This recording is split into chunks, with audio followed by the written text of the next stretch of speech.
Movie শুরুতে দেখা যায় কিছু লোক দুজন ব্যক্তিকে চোখ বেঁধে নিয়ে এসেছে জিজ্ঞাসাবাদ করার জন্য। এখানে তারা একটা 500 রুপি নোট দেখিয়ে বলে, বল এই জাল টাকা কে বানিয়েছে। এখানেই আমাদের সাথে পরিচয় হয় সানি নামের একজন আর্টিস্টের সাথে। কে এই জাল নোট বানিয়েছে আর কিভাবেই বা বানিয়েছে সেটা জানতে আমরা মুভির ফ্ল্যাশব্যাকে চলে যাব। এখানে দেখা যায় সানি একজন মারাত্মক লেভেলের আর্টিস্ট। যে কোনো ধরনের পেইন্টিং সে মুহূর্তের মধ্যে হুবহু নকল করতে পারে।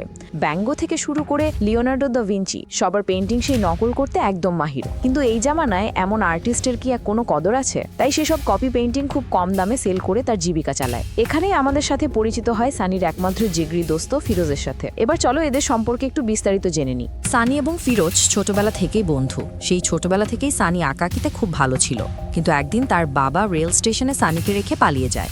সেখানে সানির সাথে পরিচয় হয় ফিরোজের। ফিরোজেরও আপন বলতে কেউই ছিল না, তাই তারা দুজন মিলে স্টেশনে আঁকাআঁকিও টুকটাক কাজ করে নিজেদের চালিয়ে নিতে থাকে।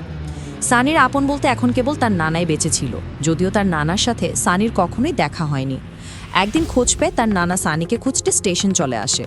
সেইখানে তার নানা সানিকে পেয়ে গিয়ে তাকে নিয়ে আসে, আর সেই সাথে সানি তার নানাকে অনুরোধ করে যেন ফিরোজকে তাদের সাথে নিয়ে আসে। নানা রাজি হয়ে গেলে ফিরোজ ও সানি নানার সাথে শাহলে চলে আসে আর একসাথে বড় হওয়া শুরু করে। এখানে সানির নানাও ছিল একজন ভালো মানের আর্টিস্ট, সেই সাথে তার ক্রান্তি নামের একটি পত্রিকাও ছিল। এখানে এসে সানির নানা তাকে ভালো করে আর্ট শেখাতে থাকে আর ফিরোজকে প্রিন্টিং মেশিনের উপর এক্সপার্ট বানাতে থাকে। দুজনেই এই দুই জায়গায় নিজেদের সেরাটা দিয়ে ক্রান্তি পত্রিকা চালাতে থাকে।